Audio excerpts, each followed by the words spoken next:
Une proche de la famille dévoile le programme des adieux à Alain Delon, la vérité derrière les cérémonies. L'adieu banni des caméras. Une proche d'Alain Delon révèle les coulisses émouvantes et intimes de ses obsèques à Douchy. La disparition d'Alain Delon, survenue le 18 août 2024, a laissé un vide sidéral et une émotion rare dans le cœur du cinéma français. Le mythique acteur s'est éteint dans sa propriété de Douchy, fidèle à son vœu de passer ses derniers jours entouré des siens. Fidèle à l'image qu'il a toujours cultivée, ses obsèques ont été organisées loin des caméras et du tumulte médiatique. Se déroulant dans une intimité et une singularité qui reflètent parfaitement sa carrière. Plusieurs mois après ce départ, c'est une des très rares invitées à cette cérémonie, la comédienne Nicole Calfan, qui a accepté de briser le silence.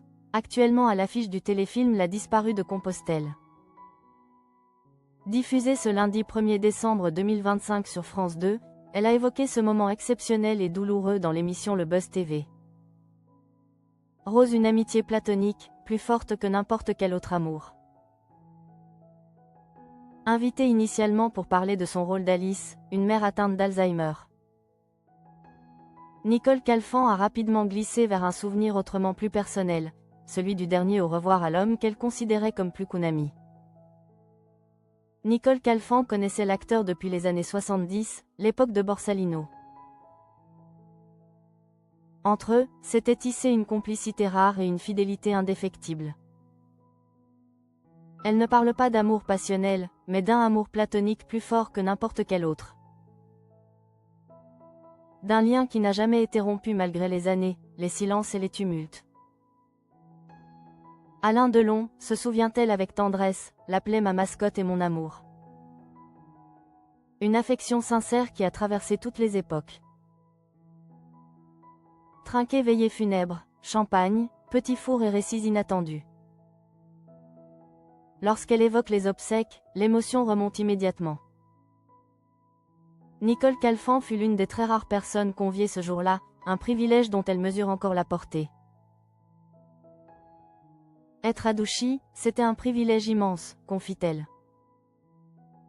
La cérémonie, loin d'être conventionnelle, s'est déroulée dans une atmosphère presque irréelle.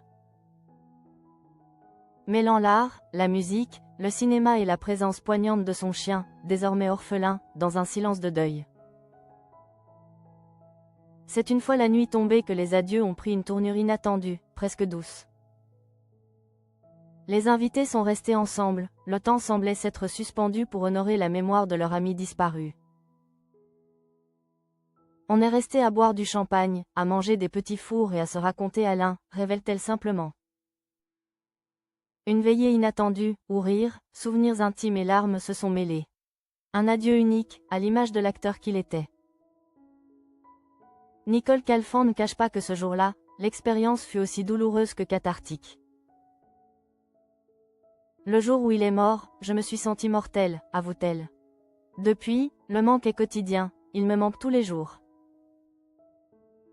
Alors que la carrière de l'acteur continue de briller à travers ceux qui l'ont aimé, y compris le père d'Anthony Delon, qui a fait une mise au point cinglante plus tôt cette année, c'est à travers ces instants d'intimité, dévoilés avec pudeur par ses proches, que la légende d'Alain Delon s'humanise et s'éternise. Les dernières volontés de la légende, les détails inattendus révélés sur les obsèques de Delon.